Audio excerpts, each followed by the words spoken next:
Según las investigaciones llevadas a cabo en un centro sanitario de Westfalia, Adolf Hitler padeció en su juventud de una encefalitis epidémica que le provocó una grave forma de Parkinson, una infección del cerebro provocada por un virus. Todos los síntomas que posteriormente padecería el Führer lo demuestran: temblores, insomnio, vista débil, palidez excesiva de la piel, excesos de ira, impotencia sexual y otros desórdenes glandulares, punto culminante de la aparición del síndrome de Basedov, es decir, el agrandamiento de la tiroides, que se agravaron por la tuberculosis y su hábito al autoerotismo. Situar el comportamiento destructivo de Adolf Hitler en el ámbito de una enfermedad mental significaría absolverle de toda acción criminal y llegar a la conclusión de que él no es el responsable en cuanto víctima de su propia enfermedad. Significaría negar los procesos que se encuentran en la base de la toma de conciencia y de la responsabilidad individual.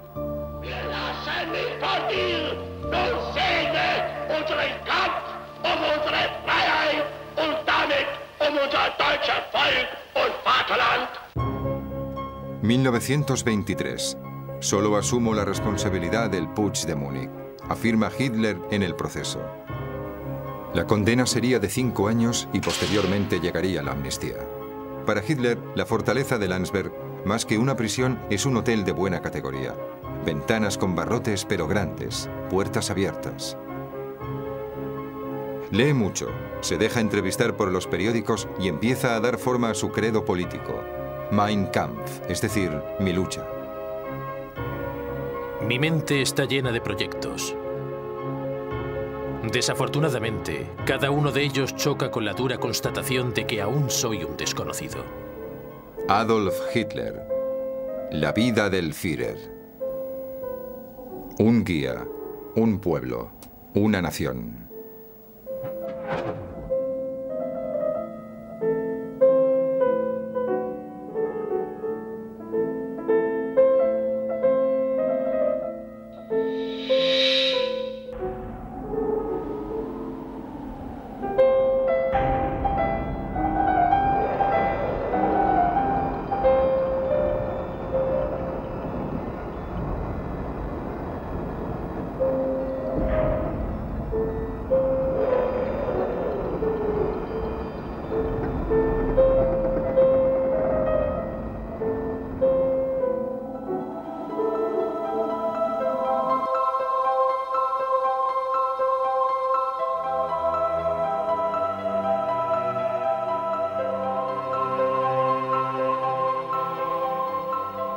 Adolf Hitler nace en la localidad de Braunau, Austria, el 20 de abril de 1889.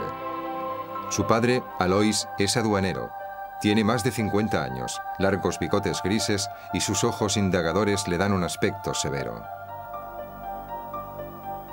La madre, Clara Puls, tiene 28 años y es una dulce chica de pelo rubio y ojos azules. Alois y Clara son primos de segundo grado y para casarse en 1885 tuvieron que obtener un permiso del obispo. Para Alois es el tercer matrimonio y ya tiene 2 hijos, Alois Jr. y Angela. A los 40 años deja el apellido de la madre y adopta el de Hitler. A diferencia de sus hermanos Gustav e Ida, nacidos antes que él pero que murieron a temprana edad, Adolf Hitler tiene una infancia normal y tranquila, excepto por las numerosas mudanzas que la familia debe hacer a causa del trabajo del padre. En 1894 nace un hermano, Edmund, y 2 años después nace Paula, la última hermana. A los 14 años, Adolf Hitler pierde a su padre, dejando a la familia en condiciones económicas precarias. Edmund había muerto 3 años antes. Angela está de sirviente en Linz y Alois Jr. ya se ha fugado de casa. En 1905 enferma de tuberculosis y pierde el año escolar. El joven Hitler se recupera bastante rápido, pero ya no quiere retomar los libros. A Adolf le gustaría ser pintor, ser artista, y su madre utiliza sus pocos ahorros para satisfacer la pasión del hijo. Sin embargo, Adolf no aprueba el examen de admisión a la Academia de Bellas Artes. Las equivocaciones de un médico judío empeoran las condiciones del cáncer de pecho de la madre, que muere entre terribles dolores. Hitler decide irse a Viena y hasta los 21 años consigue sobrevivir con la mísera pensión de 25 coronas que recibe por su condición de huérfano. Ha llegado también para él el momento de ganarse el pan. En la ciudad que para muchos parece ser la meta de la gente feliz, Adolf Hitler se apaña como puede para ganar algo de dinero quitando nieve, llevando maletas a la estación y pintando cuadros. Casi todos los biógrafos concuerdan que Hitler nunca llegó a ser pintor de brocha gorda, tal como mantenían los críticos del régimen de los años 30. Pintaba al óleo pequeños paisajes y luego los metía en un horno para que así parecieran obras antiguas. Mientras intenta situarse como pintor de acuarelas, entra en una organización secreta antisemita que practica rituales esotéricos y que tiene como símbolo una cruz gamada, la esvástica. El joven Hitler tiene muy pocos amigos, a pesar de conocer a personas de todo tipo. Entre otros, a un tal Isidoro, un judío que le regala un abrigo largo hasta los pies. Adolf Hitler es conocido por los vieneses como un experto orador. El joven vendía en la calle una prodigiosa crema que, al aplicarla sobre cristales y porcelanas, los convertía en irrompibles. Entre trabajo y trabajo, tiempo libre no le falta. Y Adolf lo disfruta sobre todo leyendo todo lo que pueda satisfacer su sed de información inmediata, de conocimiento fácil y elemental. De esta forma construye su visión del mundo, centrada sobre la naturaleza malvada del hombre, la conjura universal de los judíos, la superioridad de la raza aria y el derecho que él tenía a dominar el mundo. En mayo de 1913, probablemente con el fin de evitar el servicio militar, Hitler se muda a Múnich. En la ciudad de Baviera, moderna y elegante, su vida no cambia mucho y sigue viviendo de pequeños trabajos. El 3 de agosto de 1914 se declara la guerra a Francia. Adolf Hitler se encuentra en medio del ambiente entusiasta de la Plaza Odeón. Se presenta como voluntario. Unos meses más tarde, está en el frente occidental con el encargo de llevar las órdenes. En 1916, Hitler es herido en una pierna. Tras una breve convalecencia, vuelve al frente con el grado de sargento. En 1918 le conceden la Cruz de Hierro de primera clase, una condecoración extraordinaria para un sargento, pero en el boletín del regimiento nunca se menciona la razón. Entre sus compañeros tiene fama de invulnerable. Declara estar listo para morir en cualquier momento y es capaz de mostrarse frío durante los bombardeos más violentos. Siempre pone la muerte como única alternativa. O su proyecto tenía éxito, o él estaba listo para suicidarse. No existían opciones intermedias en su extremo desafío al mundo. Infierno más que guerra. En octubre de 1918, cegado por los gases, llegué al hospital de Pasewalk mientras la guerra estaba terminando. Todo había sido inútil. Inútiles los sacrificios, el hambre y la sed padecidos. Inútiles las horas transcurridas en la trinchera frente a la muerte para llevar a cabo nuestro deber. Adolf Hitler vuelve a su regimiento permanente en la Alta Baviera. Ha cruzado una Alemania caótica y desesperada, llena de miseria, miedo y la furia de la revolución. El 9 de noviembre de 1918, Guillermo II renuncia al trono y el ministro socialdemócrata Scheidemann proclama la República Alemana. En los días posteriores, mientras Hitler se encuentra en Traunstein, donde presta servicio como guardián en un campo de concentración para prisioneros rusos, en Berlín la situación se precipita. El movimiento de los espartaquistas, encabezado por Kurt Liebknecht y Rosa Luxemburg, ha continuado con su movilización armada. Entre el 10 y el 17 de enero de 1919, las compañías de los cuerpos francos, bajo la dirección del ministro de Defensa, Gustav Noske, actúan decididos contra los espartaquistas. Es la semana sangrienta que terminará con el asesinato de los dos líderes del movimiento, Liebknecht y Luxemburg. Hitler vuelve a Múnich. La ciudad sigue presa del desorden que se agrava aún más en febrero, cuando el presidente del Consejo, Kurt Eisner, es asesinado. La lucha política provoca desórdenes muy violentos. El 6 de abril, en Baviera, se proclama la República Roja de los Consejos. Es el 1 de mayo cuando Múnich hambrienta se rinde a los repartos militares de Noske. Hitler ha vivido toda esta fase caliente en un cuartel de Múnich. En la desolación, en el caos, en el desorden, nace la República. Los democráticos son la maldición de Alemania. El presidente Friedrich Ebert no es ni una autoridad ni una guía para la nación. Nuestros parlamentarios no han defendido la libertad ni la independencia de nuestro pueblo. Guillermo II se merece el exilio. Fue el primero en creer en los traidores. Alemania no despierta. Yo soy el tambor de los alemanes. En Versalles, procesan y juzgan al pueblo alemán en nombre de un pacifismo que los gobiernos aliados no pueden dictar. La rabia de los explotadores internacionales de pueblos se desahoga contra nuestro ejército, que es la escuela de la nación. El pacifismo es un ideal de pueblos inferiores. El tratado de paz impuesto a Alemania es un crimen. Reducirla a la miseria es favorecer al marxismo. Quitarle las armas significa forzar a que Alemania se convierta en una colonia. El tratado de paz, este instrumento de burla y humillación, se convertirá en el medio para excitar la pasión nacional. Mientras sigue la tensión por la firma del Tratado de Versalles, el sargento, ya en la treintena, sale al descubierto. Sigue un curso de instrucción política para soldados.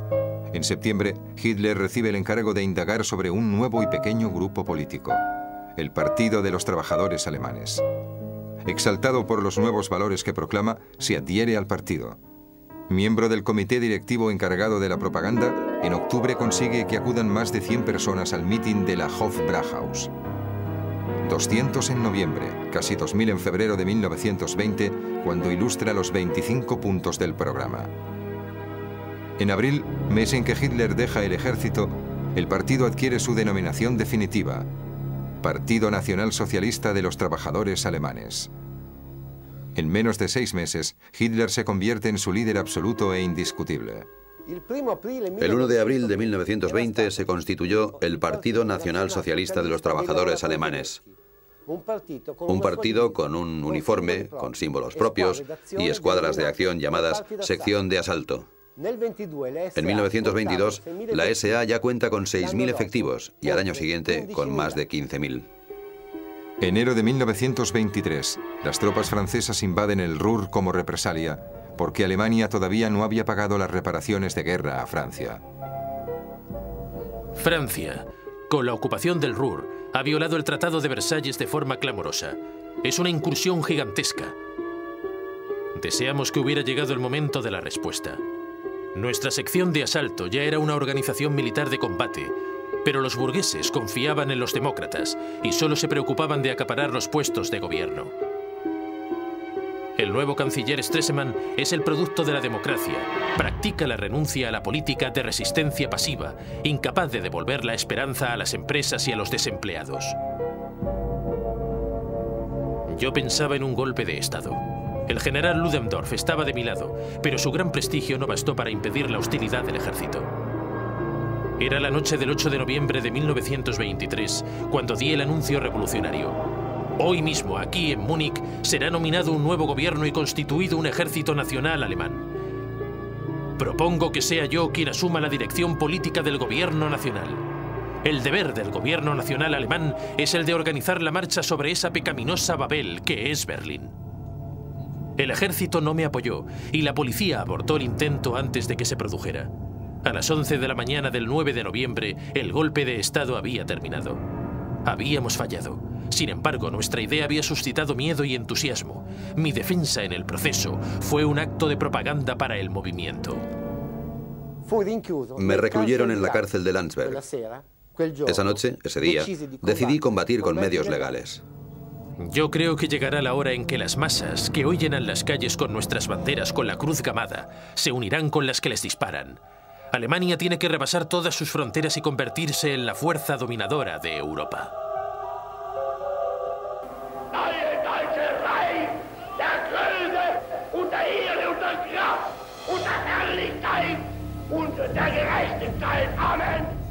Las masas siguen al hombre fuerte y Hitler juega el papel que los seguidores esperan de él. Muere el canciller Gustav Stresemann. Hitler sale en libertad condicional por Nochebuena. Me hubiera gustado ser arquitecto. Los judíos de Viena me lo impidieron. Pero tuvieron mala suerte, porque ahora tienen que lidiar con un político. Ellos me recluyeron en Landsberg, pero ahora tienen un libro, Mein Kampf. El libro es un esbozo del futuro Estado alemán y de los medios con los que puede convertirse en el dueño del mundo. Se trata de una grotesca concepción del mundo y de la vida. Un amasijo ideológico compilado de forma neurótica y mentalmente inmadura. No es culpa vuestra que os metieran en la guerra. Desde entonces estáis sufriendo. La culpa es de la traición llevada a cabo en contra vuestra en 1918. Fuisteis demasiado honestos y pacientes. Alemania tiene que despertar, volver a encontrar su fuerza, volver a tomar en el mundo el lugar que le corresponde. Y para empezar, limpiemos Berlín de esta banda de malhechores que gobierna este país. Los encuentros eran la ocasión propicia para crear un clima de exaltación que Hitler aprovechaba para ejercer su poder de sugestión sobre las masas. El 27 de febrero de 1925, Adolf Hitler reúne a los 4.000 fieles que le quedan y con un encendido discurso los convence para retomar la lucha política interrumpida. Son suficientes 2 horas y el movimiento vuelve a estar por entero en sus manos. Ahora Hitler se presta a relanzar el partido nazi a nivel nacional. El uso de la violencia verbal, la repetición de palabras clave, aplastar, fuerza, odio, despiadado, son aclamadas. Los gestos y el carácter emotivo de su oratoria, ese dejarse ir hasta llegar a un paroxismo histérico, provocan sobre la gente una incontrolada excitación.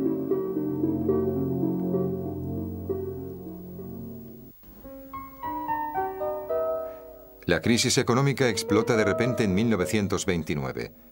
Desde Nueva York, donde en octubre se derrumbó la bolsa, se expanden por todo el mundo efectos desastrosos. Golpea a Alemania con especial dureza. Su mantenimiento económico se debe sobre todo a los préstamos extranjeros y con la interrupción de los mismos, las principales fuentes de inversión desaparecen deprisa.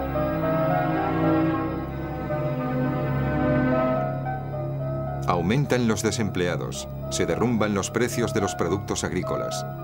En toda mi vida nunca he estado tan contento y satisfecho como en estos días, dice Hitler a los amigos hacia finales de 1929. Esta dura realidad ha obligado a millones de alemanes a abrir los ojos a fraudes inauditos, traiciones y mentiras de los marxistas, los auténticos embaucadores del pueblo. Hacia finales de 1930, los desempleados ya son más del doble. En el campo, los agricultores dejan la tierra que ya no produce. En las ciudades, los artesanos cierran o venden a bajo precio sus empresas. Es a estos operarios, agricultores, comerciantes y empresarios sin trabajo a los que se dirige la propaganda de los partidos populares. La propaganda nazi sigue los dictámenes teorizados por Hitler en Mein Kampf, pero también promete trabajo, exenciones fiscales, respeto de las religiones y de la propiedad privada.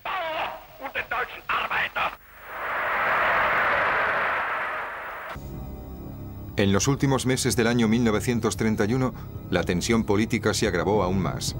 Hitler, que se ha asegurado el precioso apoyo de la gran industria renana, decide participar en la competición electoral para el cargo más alto del Reich. Hitler ataca en las principales ciudades con sus discursos. Sus palabras se escuchan en todas las plazas. Su carga de rencor no tiene freno. Pero ¿cómo se presenta el nazismo? La violencia para atemorizar a los adversarios, el tono democrático para captar a los decepcionados por la democracia. Halaga a los desempleados con un fácil porvenir, sugestiona a los indefensos con la promesa de orden. Entusiasma a los militares, alma de la nación. Exalta a todos los alemanes en la visión de la gran Alemania. La propaganda antinazi pone de relieve todos los aspectos más pintorescos de la figura de Hitler, el demagogo, el nuevo tirano. De momento, eso se considera solo una esperada realidad y suscita una sátira pintoresca. Hindenburg es reelegido presidente. Más de la mitad del pueblo alemán se ha mostrado a favor de la democracia y de la república, condenando de forma categórica cualquier extremismo de derecha y de izquierda. Los 2 millones de votos que gana el partido nazi no son suficientes para consolar a Hitler por la derrota que de repente interrumpe la cadena de éxitos. El anciano presidente todavía parece el árbitro de la situación, pero al día siguiente de su victoria se abre una crisis política que llevará al derrumbe definitivo de la democracia. El 29 de mayo de 1932 el canciller Brüning se ve obligado a dimitir. El general Kurt von Schleicher, portavoz del ejército, presiona sobre el presidente Hindenburg para que se nombre un canciller favorable a los nazis. La persona más adecuada parece ser Franz von Papen. Él también elude poder utilizar el movimiento nazi sin que éste le domine. En las elecciones de julio para el nuevo Parlamento, los nazis obtienen 230 escaños, convirtiéndose de esa manera en el partido más poderoso de Alemania. Hitler llama a la puerta de la Cancillería. Espera que le nombren canciller. La misma esperanza la comparte el pueblo cuando Hindenburg convoca a Hitler. Hitler no quiere participar en ninguna coalición. Von Papen será el canciller y usted está invitado a apoyarle. No apoyaré a ningún gobierno. No olvide sus promesas. Le recuerdo que me había asegurado que iba a participar en el gobierno. No, quiero todo el poder, no menos. Habéis ganado las elecciones, pero aún no tenéis una mayoría en el Parlamento. Todo el poder o nada. La tentativa por parte de Hindenburg era la de utilizar a Hitler para crear un gobierno más estable. Hitler, por su parte, quería el poder en sus manos para luego transformarlo en un instrumento nazi. Nunca Hitler había estado tan cerca de su objetivo. Von Papen es nombrado canciller, pero su gobierno dura poco. El Parlamento y el ejército lo obstaculizan hasta el punto de pedir su dimisión. El 2 de diciembre, el general von Schleicher es el nuevo canciller. La sucesión de cancilleres ya ha durado demasiado según los nazis. Hitler busca su revancha y un posible aliado que presione directamente a Hindenburg. Von Papen vuelve a ser el hombre adecuado y los nazis ya han llegado a un acuerdo con él para hacer caer al gobierno de von Schleicher y obtener el nombramiento de Hitler. Oskar Hindenburg, hijo del presidente y corrompido por Hitler, consigue convencer al viejo mariscal. El 30 de enero de 1933, Adolf Hitler es nombrado canciller.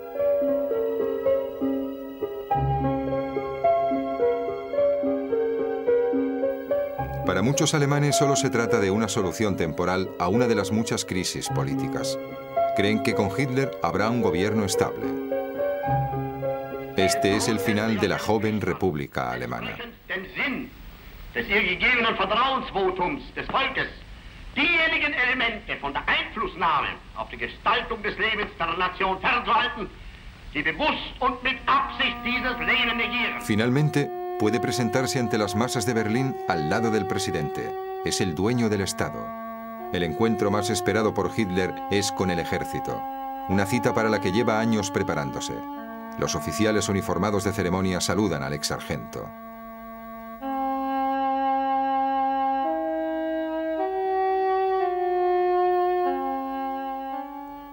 En esta explosión de fanatismo se escucha el mensaje de Hitler. Alemanes, marchad con la cabeza bien alta y con orgullo. Estad orgullosos de volver a ser alemanes.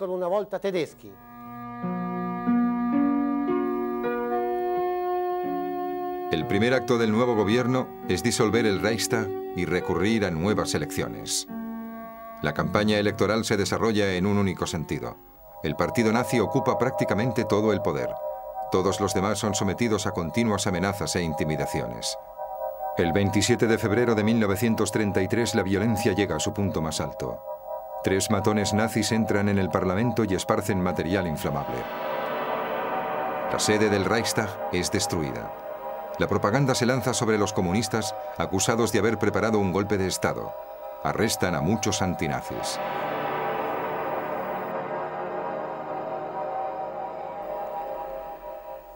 El golpe había obtenido los efectos previstos sobre la opinión pública, pero el juicio revela la inocencia de los imputados y los magistrados controlados por Hitler son obligados a liberar a una gran parte de estos.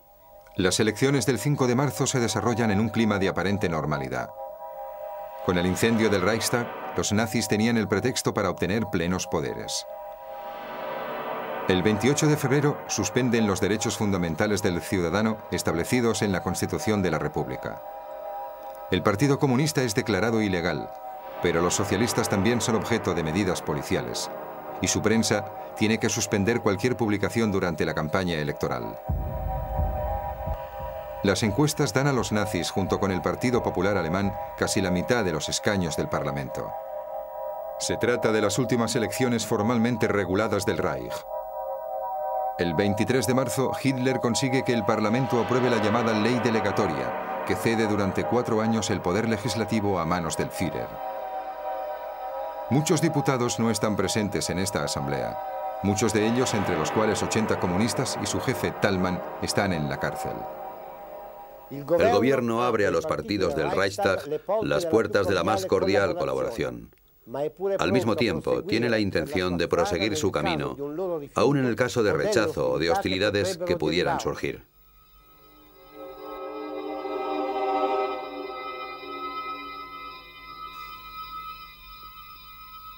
Hitler convoca al pueblo alemán a un referéndum. Solo hay un nombre en la papeleta. Solo existe la posibilidad de decir sí, solamente sí. El desfile de votantes obligados a decir sí pone de manifiesto la manera en que Hitler quiere el consenso popular. La afluencia a las urnas es del 96%. El 95% ofrece su consenso a la política nazi. Hitler se asoma al balcón finalmente ganador. Hombres iguales a los demás tuvieron que esconder su culpa, ser judíos. Frente a los tribunales no existe defensa posible. La magistratura está al servicio de Hitler. El que piense que el deber de las unidades de asalto se ha terminado, tendrá que acostumbrarse a la idea de que nosotros estamos en el poder y tenemos toda la intención de mantenernos pase lo que pase. En la noche del 30 de junio de 1934, Alemania vive una noche sangrienta. Es la noche de los cuchillos largos. Los sicarios de Hitler han eliminado cualquier tipo de oposición.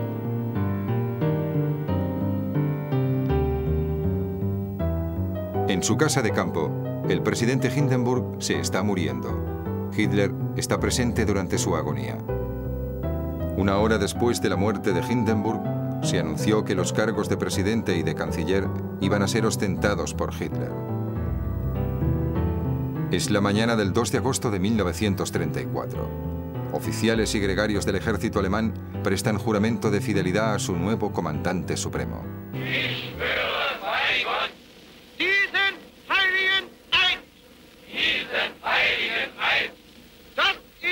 En nombre de Dios hago este juramento sagrado. Obedecer de forma incondicional al Führer del Reich y del pueblo alemán, Adolf Hitler. Y siempre estaré listo a dar mi vida para no faltar al juramento prestado.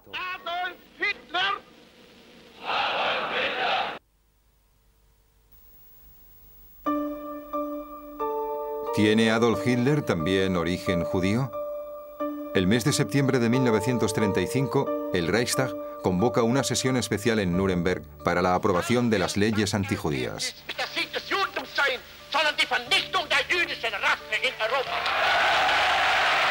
El judío para el nazismo es como el diablo para el cristianismo.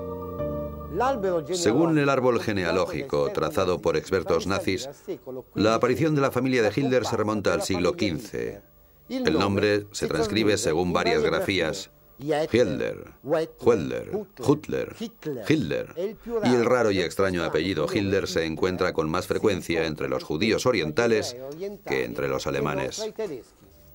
A principios de 1938, Adolf Hitler ordena recoger toda la documentación relacionada con su abuela, Maria Anna Schickel-Gruber. La señorita Schickel-Gruber, en el año 1830, trabaja en casa de una familia de judíos de nombre Frankenberger. Es violada por el hijo del rico judío donde ella presta servicios domésticos. De esa relación sexual nace Alois, el padre de Hitler. Hitler tiene por lo tanto abuelo judío. 2 meses después de la anexión de Austria, en mayo de 1938, Hitler ordena que la región de Waldviertel se use como campo de entrenamiento para el ejército. Las unidades militares cercan el pueblo abandonado de Dollersheim y entran con los carros de combate. Destruyen las casas y el cementerio es labrado con especial esmero. En este cementerio se encontraba la tumba de la abuela de Hitler. El comportamiento de Hitler hacia los judíos puede ser explicado psicológicamente. Como inexperto autodidacta, él proyecta sobre un chivo expiatorio el mal que lleva dentro de sí. Este chivo expiatorio se identifica en un pueblo, el que le parece más diferente al suyo. Agrupa en este odio a toda la comunidad que, en su opinión, está contaminada por el espíritu semita, la Iglesia romana, la masonería, el capitalismo internacional, el socialismo. Se me apareció delante un tipo con un largo caftán y rizos negros. ¿Este también es judío?, me pregunté de inmediato. Lo observé furtivamente pero con atención, y cuanto más estudiaba esa cara extranjera, más me preguntaba, ¿pero es también alemán? 9 de noviembre de 1938, la noche de los cristales. En Alemania empieza el exterminio de todos los opositores al nazismo y de los diferentes.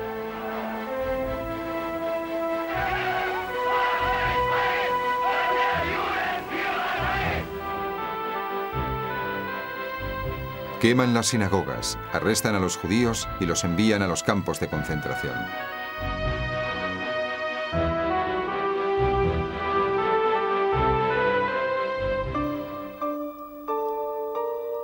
Hitler había establecido su residencia cerca de Berchtesgaden, en Obersalzberg.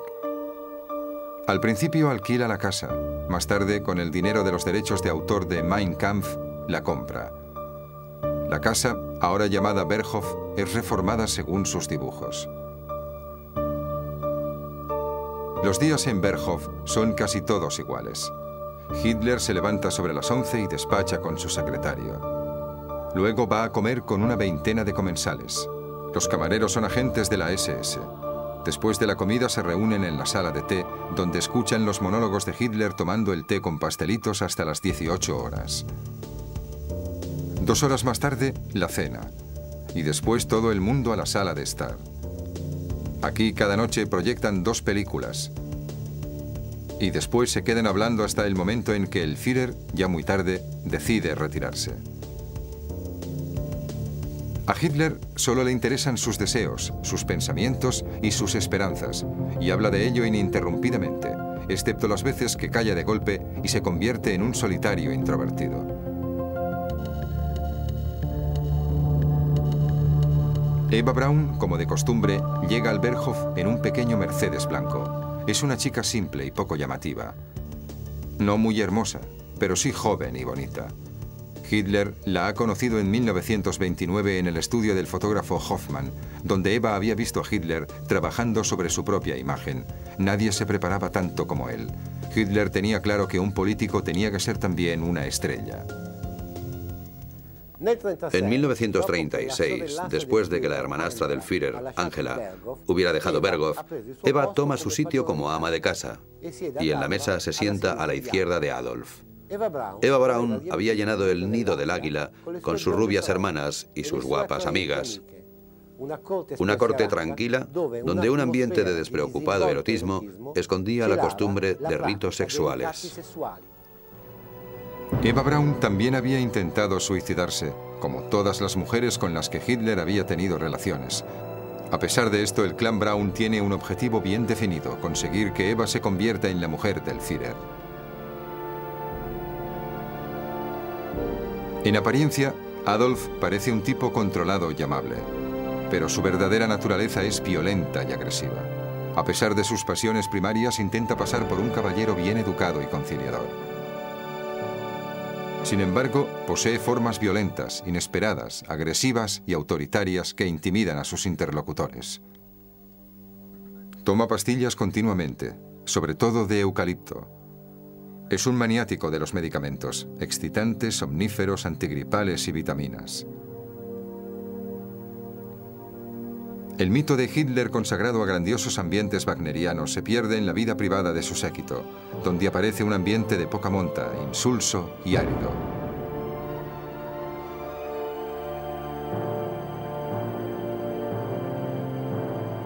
Aunque ese ambiente cambia en presencia de los jerarcas. Un tropel de fieles asesinos que ofrecen al tirano opiniones e inspiraciones y comparten voluntariamente la responsabilidad en los crímenes.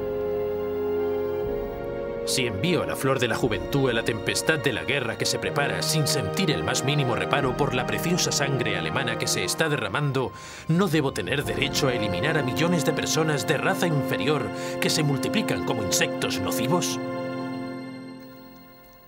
Hitler concebía el mundo como un lugar lleno de insidias, donde él dominaba por la fuerza y la violencia. Amaba el arcano y la utopía de un hombre dotado de poderes paranormales. Creía haber nacido para llevar a cabo una misión y temía que un criminal cualquiera pudiera matarle impidiéndole conseguir su objetivo. Nunca los eventos humanos habían dado a luz a un ser tan ignorante y a la vez tan irresistible como jefe de masas. Un inseguro capaz de aparecer como el genio de su época. La guerra es la cosa más natural que existe. La guerra es vida. La guerra es condición. Hitler reúne a sus generales y esboza el plan ofensivo. 1938. Austria se incorpora al Reich alemán. Más tarde, la anexión de una parte de Checoslovaquia. El 23 de agosto de 1939, Hitler sorprende al mundo suscribiendo un pacto de no agresión con la Unión Soviética. El 1 de septiembre, las tropas alemanas invaden Polonia. Francia e Inglaterra declaran la guerra a Alemania. Empieza la Segunda Guerra Mundial.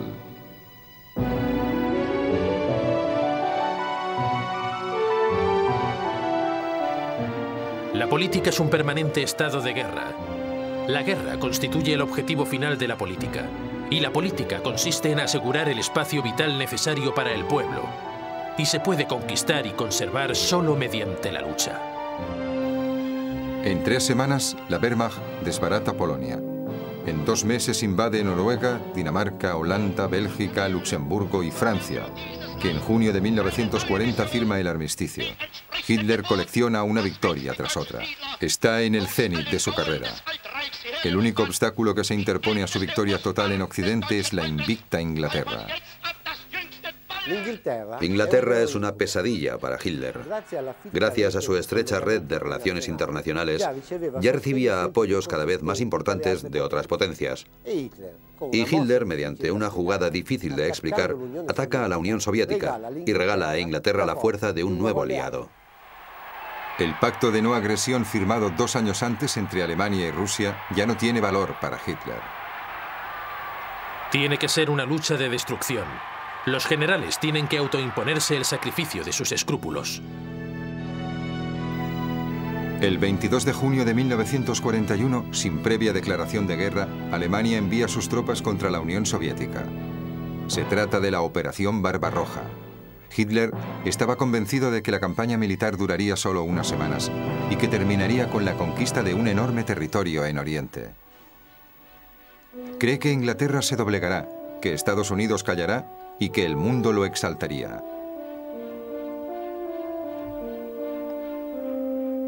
En 1941, Europa está viviendo el momento más horrible de su historia. Los alemanes llegan a las puertas de Moscú, pero de repente llega el invierno ruso y la situación de la Wehrmacht se hace trágica.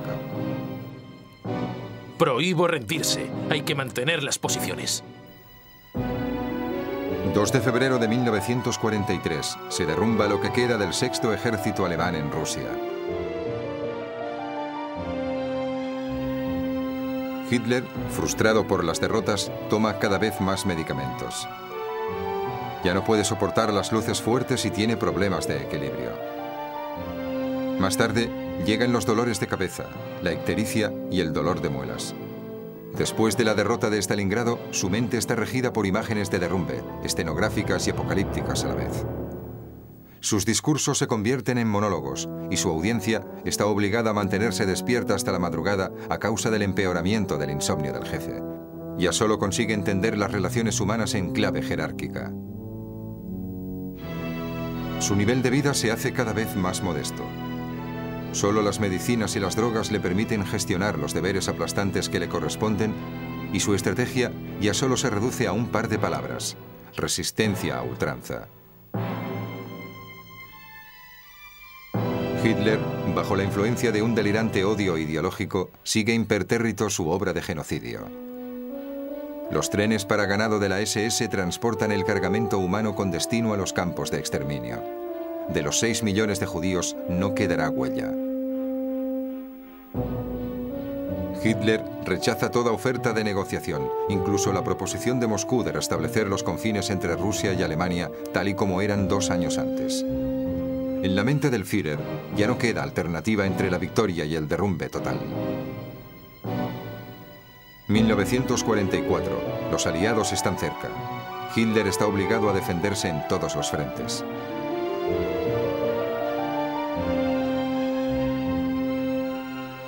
Las fábricas de armas, y en especial las aeronáuticas, las de armas secretas y las de bombas volantes, son ocultas en galerías subterráneas.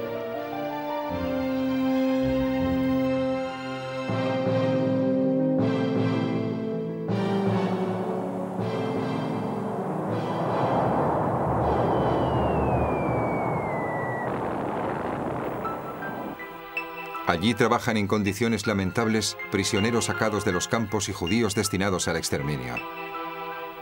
La vida media es inferior a 30 días.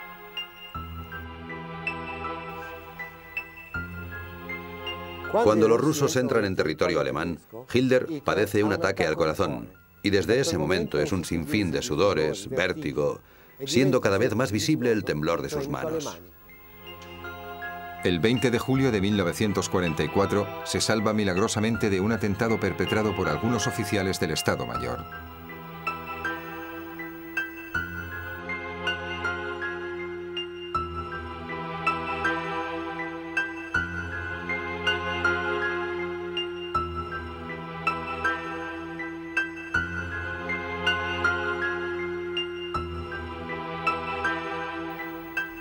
Mientras los americanos y los ingleses avanzan desde Occidente y los rusos desde Oriente, el Führer del Reich milenario busca refugio en su casa de la montaña. Las secretarias han adoptado máquinas especiales que pueden escribir para él caracteres 3 veces más grandes de lo normal. No obstante eso, para poder leer, Hitler necesita una lupa grande. Padece un rápido proceso de envejecimiento. Se está convirtiendo en un desecho humano atiborrado de dulces, pero sus órdenes destructoras son llevadas a cabo con diligencia.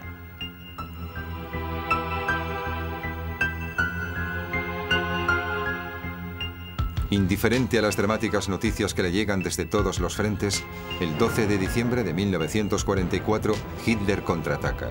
Se trata de la ofensiva de las Ardenas.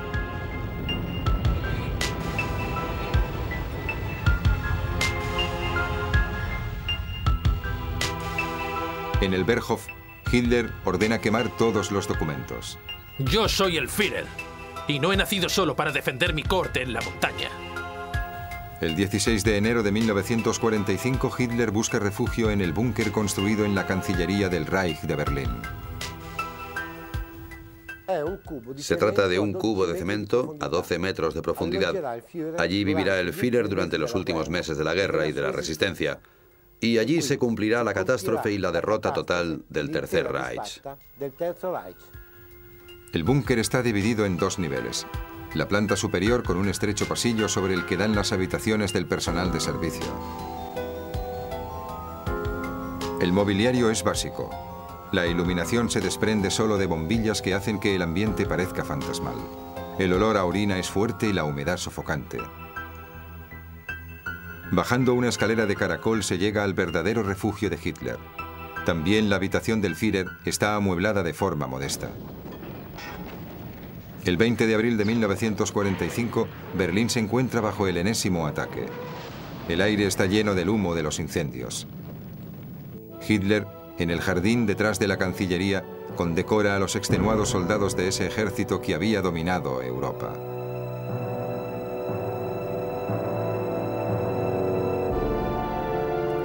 Vivir en el búnker es una realidad tétrica y aburrida. Cada día es igual al anterior, y cada día a las 14 en punto, Hitler reúne a sus generales para el cotidiano análisis de la situación. Los rusos sufrirán su derrota más sangrienta delante de las inexpugnables puertas de Berlín. Y además arrojaremos al mar a los aliados.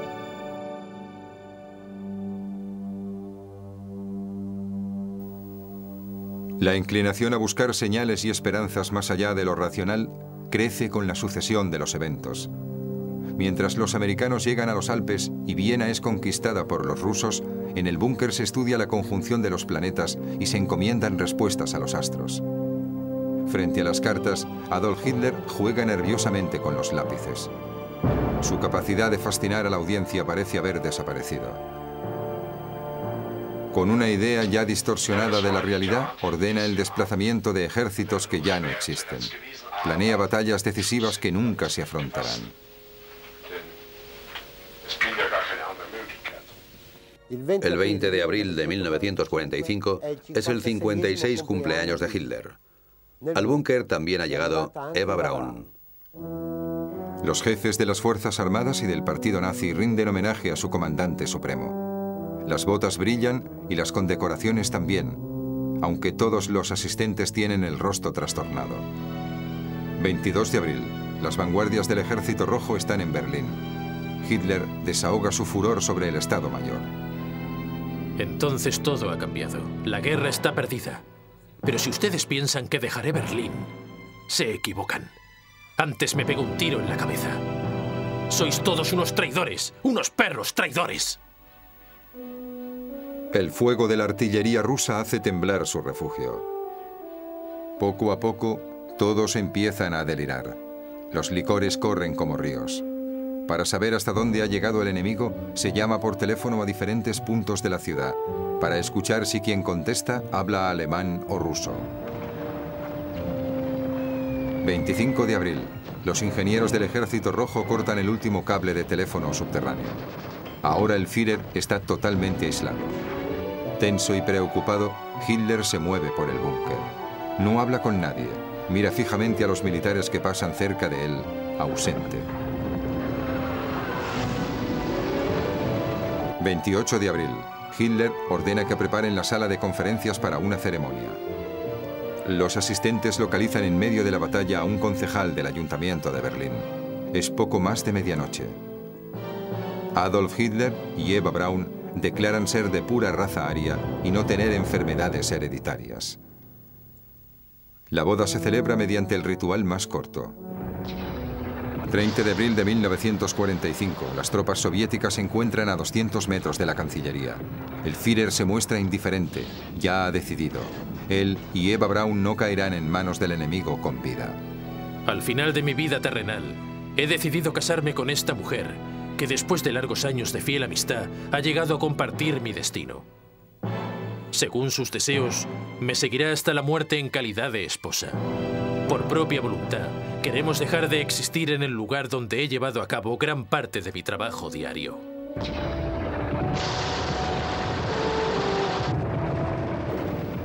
Hora 15:30. La puerta de la habitación de Hitler se cierra. 2 pastillas de cianuro, una para el Führer, la otra para Eva.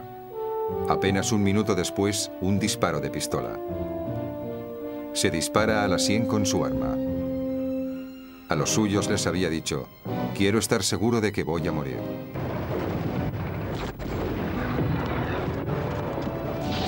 A las 17 horas, 2 SS trasladan fuera del búnker los cadáveres que son depositados en un cráter abierto por un proyectil de mortero. Rociados con gasolina y después quemados.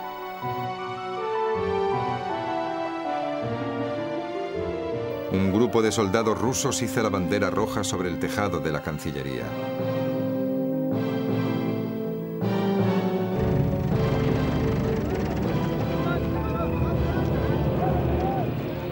Lo que Hitler había ordenado había supuesto la desgracia más grande de toda la historia de la humanidad. Para aniquilarlo, para eliminarlo de la faz de la Tierra, ha sido inevitable una guerra que ha durado 6 años y que ha causado 50 millones de muertos.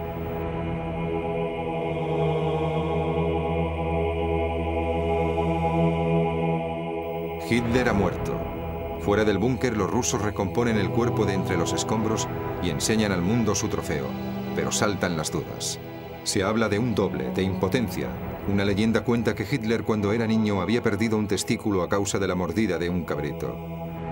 8 de mayo de 1945. Se efectúan las autopsias de los 2 cadáveres. El examen necrológico establece lo siguiente: varón, entre 50 y 60 años, tamaño 1,65 m, muerte por envenenamiento de cianuro, falta parte del cráneo, detectado solo el testículo derecho, cadáver extremadamente carbonizado y muy dañado. Hembra, de entre 30 y 40 años, 1,50 m, muerte por envenenamiento de cianuro, cadáver extremadamente carbonizado y muy dañado. Un año más tarde, en el jardín de la Cancillería se encuentran los restos del cráneo de un hombre. En uno de los fragmentos es visible el orificio causado por una bala. Sin embargo, la muerte de Hitler sigue siendo un acontecimiento misterioso. Está escondido en un convento en España, o en Sudamérica, o en un castillo en alguna isla, o en Japón. Continuamente se hablaba de nuevos posibles escondites secretos de Hitler. Sin embargo, todo eran invenciones. Mentiras.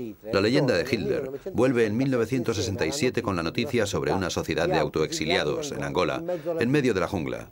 Según esa leyenda, Hitler formaría parte de la comunidad y moriría en septiembre de 1964, a los 75 años. El fracaso de sus hazañas no hace de Hitler un tonto. De la misma forma que la magnitud de sus gestas no hacen de él un gran hombre. Su responsabilidad individual y criminal es total. Era consciente, sano de mente, totalmente convencido de sus ideas y decidido a aplicarlas. El monstruo estuvo a punto de gobernar el mundo. Sin embargo, lo han devuelto a las tinieblas. No cantemos victoria demasiado pronto. El regazo del que nació todavía es fecundo.